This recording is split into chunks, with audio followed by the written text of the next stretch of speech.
There's a path available to traders right now that didn't exist 20 years ago. It doesn't require a wealthy family. It doesn't require years of saving before you can trade at a meaningful size. It doesn't require knowing the right people or having access to institutional infrastructure.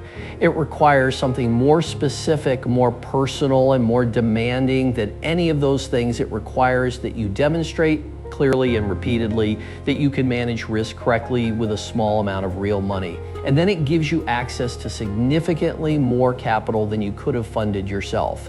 That path is called proprietary trading, and the firms that provide it, prop firms, have quietly become one of the most significant developments in retail trading in the last decade.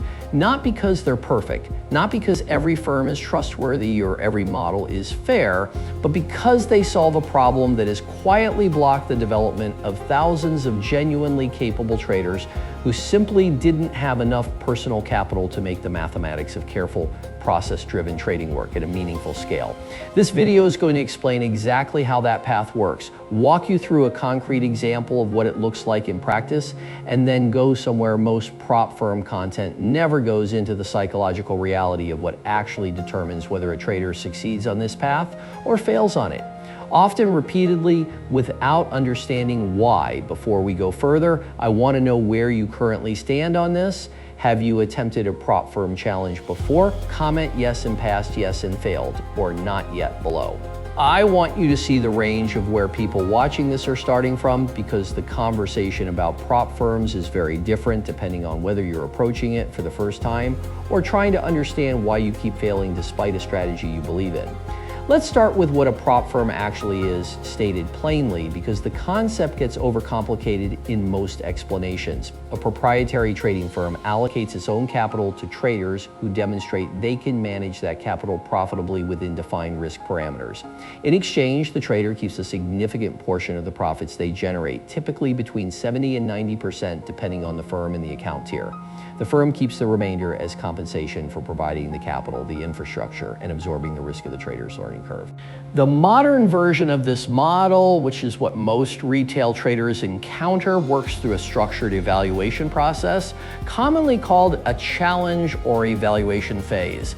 A trader purchases access to a simulated account at a specific capital level. They trade that account under the firm's rules, a profit target, a maximum daily loss limit, a maximum total drawdown, sometimes a minimum number of trading days, and if they demonstrate consistent rule-compliant performance over that period, they receive access to a funded account with real capital at the same or similar size. The entry cost is the challenge fee, which varies by firm and account size. It can range from under $100 for smaller challenge accounts to several hundred for larger ones. If a trader fails the challenge, they typically lose the fee and must repurchase to try again. If they pass, the fee is often refundable from their first profit split, depending on the firm structure.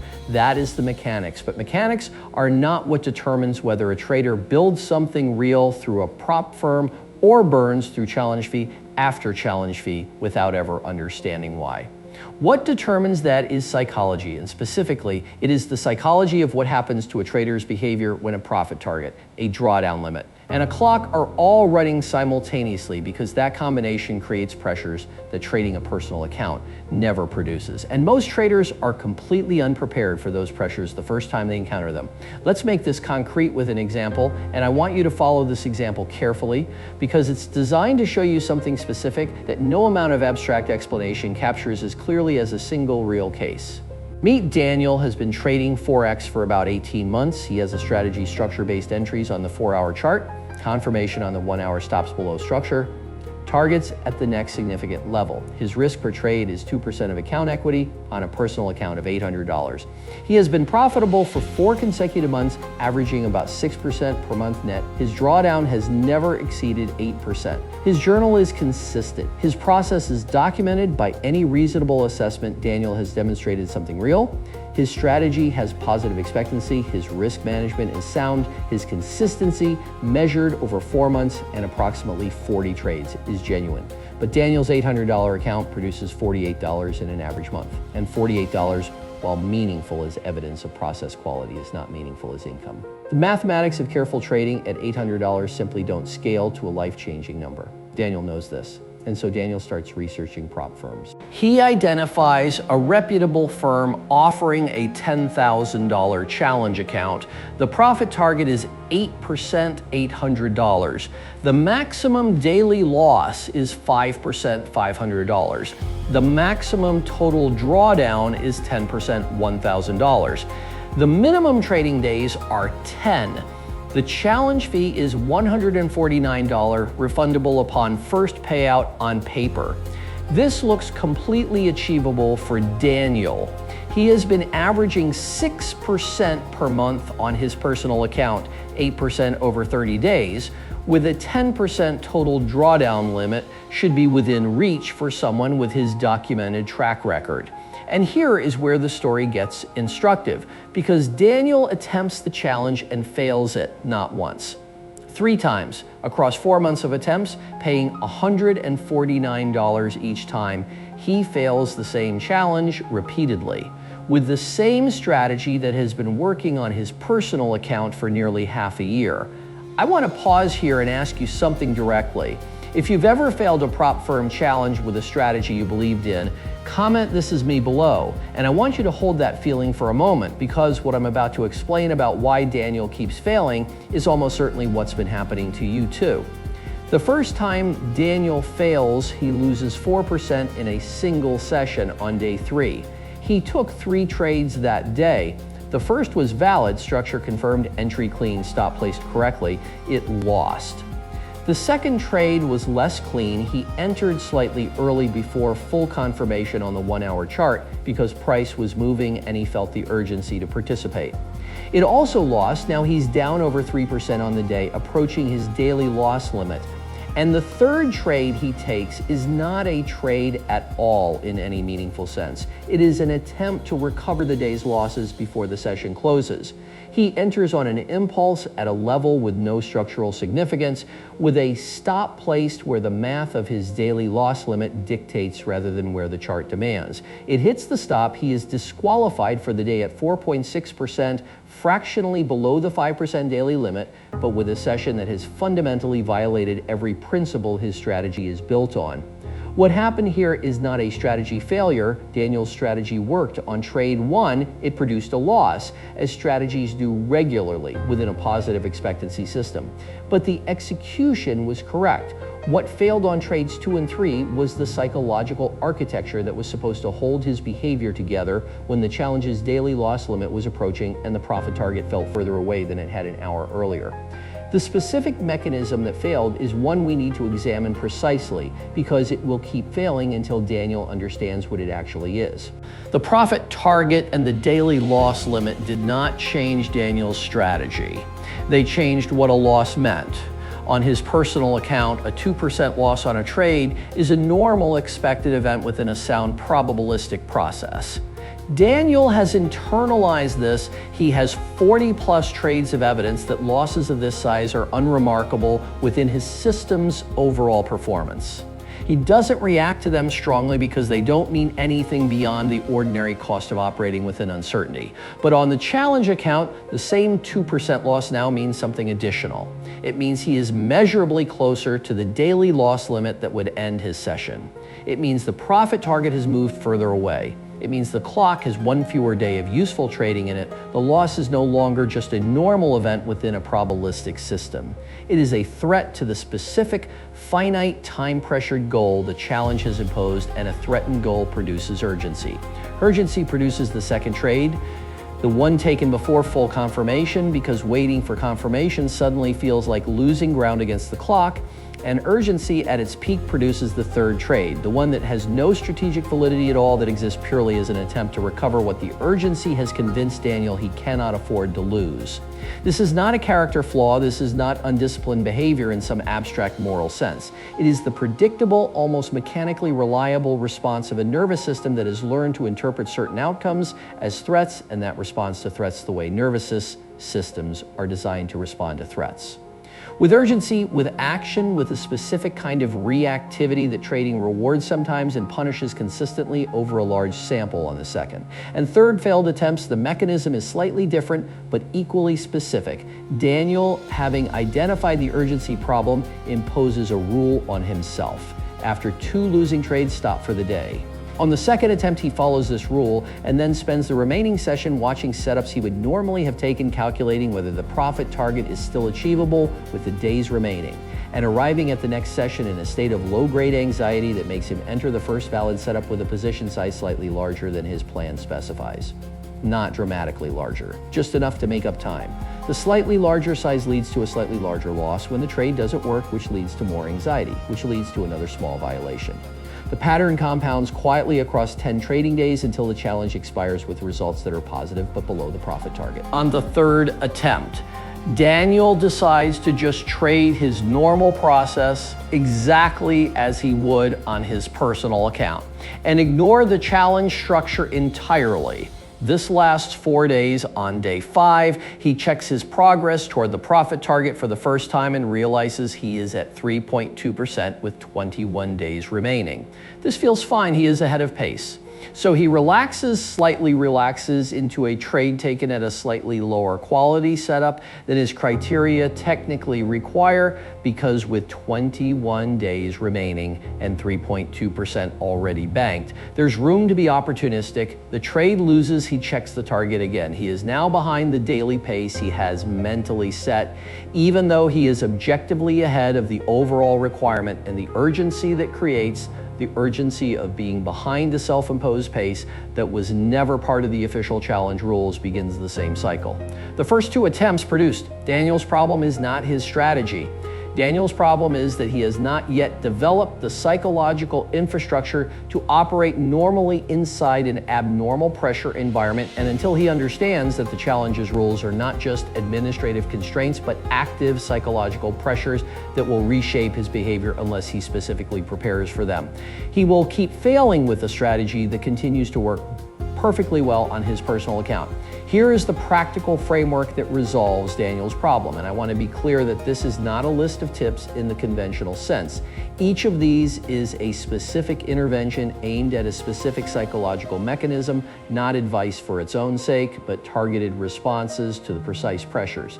The challenge creates the first intervention as pre-challenge simulation. Before Daniel spends another $149 on a real challenge, he needs to run a complete simulation on his personal account using the exact challenge parameters. Same profit target percentage, same daily loss limit, same total drawdown cap, same minimum trading days. He trades his normal strategy but tracks the simulation as if it were the real thing, including his emotional state on each day, the moments when the daily loss limit felt close, the sessions where the profit target felt far away. This simulation will reveal at 0 additional cost exactly where his behavior starts to deviate under challenge-specific pressure. It will show him which psychological triggers the challenge structure activates in his specific nervous system, and it will do that before real money and a real deadline are producing those triggers in real time. Most traders skip this entirely. They believe their strategy works, so they believe the challenge should work. They are right about the strategy, they are wrong about the inference. A strategy that works under one set of psychological conditions does not automatically work under a different set. The simulation makes the difference visible before it costs anything. The second intervention is process anchoring over target tracking. The specific behavior change this requires is concrete. Daniel does not look at his percentage toward the profit target during any active trading session, not once. The profit target is checked once per day at the end of the session as data.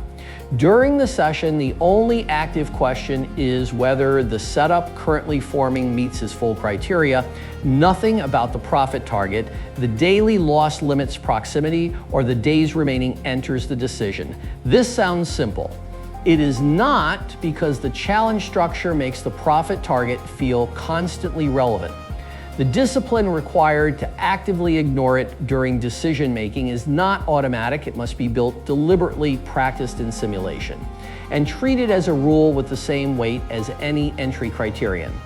The third intervention is pre-session state assessment. Before each session during a challenge, Daniel spends 5 minutes writing 3 things: what his current emotional state is specifically, whether he is carrying any anxiety from the previous session into this one, and what his intention for the session is, not a profit target, but a process intention. Execute only equality setups. Honor the daily loss limit by stopping at 2 trades that violate criteria regardless of results. Whatever process anchor is most relevant to his specific pattern. This assessment is not journaling for its own sake. It is a calibration tool, a way of bringing his conscious awareness into contact with his current state before the market activates the unconscious patterns that have been derailing his challenges. A trader who enters a session unaware that they are carrying anxiety from yesterday's drawdown is a different and more vulnerable trader than one who names that anxiety before the session starts and adjusts accordingly. The fourth intervention is a defined failure protocol, not a failure as in failing the challenge. A failure as in what to do the moment Daniel recognizes he has deviated from his process during a session. Taking a trade before full confirmation, sized up slightly to recover losses. Check the profit target percentage mid-session and let it influence a decision. The protocol is this: the session ends, not punitively, not in shame.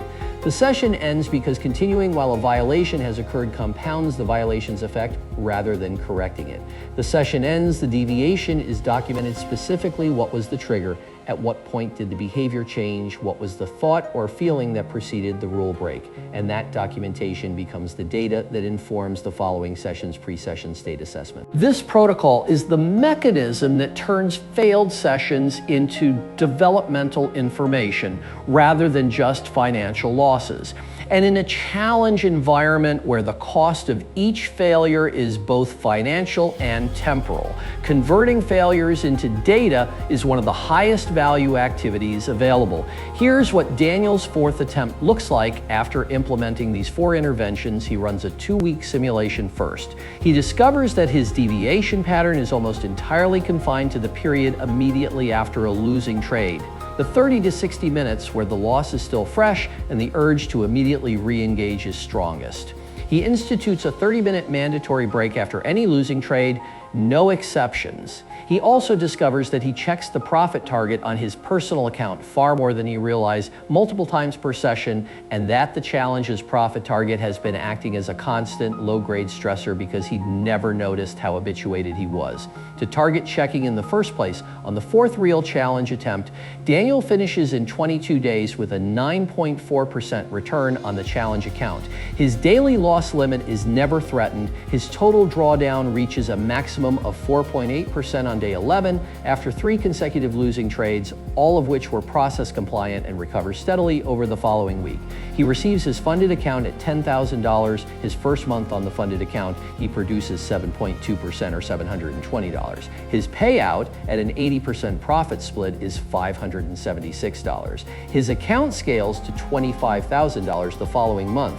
His math has fundamentally changed. Not because his strategy changed, because his psychological infrastructure finally matched the environment he was asking it to operate in. That is the path. That is what it actually looks like concretely for a trader with a real but undercapitalized edge to reach a meaningful scale through a prop firm. But I want to end this video with something that goes beyond Daniel's story, because Daniel is a useful illustration, but his situation is not the only version of this. Here's the broader truth that the prop firm model makes visible, if you're willing to look at it honestly. A prop firm challenge is not primarily a test of your strategy. It is a test of whether your psychological relationship with your own process is strong enough to hold under conditions specifically designed to pressure it. The profit target is pressure. The drawdown limit is pressure. The challenge fee you've already paid is pressure. The awareness that a failed attempt costs both money and time is pressure. All of it together is a concentrated version of the same pressure that any real, meaningful trading environment will eventually apply. And the traders who pass consistently, not the ones who get lucky on a single attempt, but the ones who pass with controlled drawdowns and clean, process-compliant execution, are not the ones with the best strategies. They are the ones whose identity as a trader is stable enough and whose trust in their own process is deep enough that the challenges, external pressures don't infiltrate the decision-making process that belongs to their strategy. That stability is built the way all genuine psychological stability is built, slowly, through repeated, honest, self-aware experience with real conditions and real consequences. Through failures examined rather than explained away, through the gradual accumulation of evidence that your process followed correctly, produces results that justify the trust you're placing in it. The prop firm model at its best accelerates this development by giving traders access to meaningful capital before they could fund that capital themselves. But only for traders who have already done enough of the underlying work to deserve it. It does not manufacture competence, it amplifies it. I want to leave you with one final question, and it's the most honest one in this entire video. Not do you have a good strategy, because most traders watching this do. The question is, do you trust your process deeply enough to follow it precisely when the environment around it is actively pressuring you to deviate? Comment yes, not yet. Or I'm working on it below, because wherever you honestly land on that question is the most accurate predictor of what your next challenge attempt will produce, more accurately than your win rate, more accurately than your average R, more accurately than any metric your trading platform can show you. The strategy is the entry point. The psychology is the work. And the work never fully stops, not after the first funded account, not after the first payout, not after the first scaling milestone. It just gets quieter, more familiar, and incrementally more manageable as the evidence of your own competence accumulates slowly, honestly, and without shortcut. That is the real path.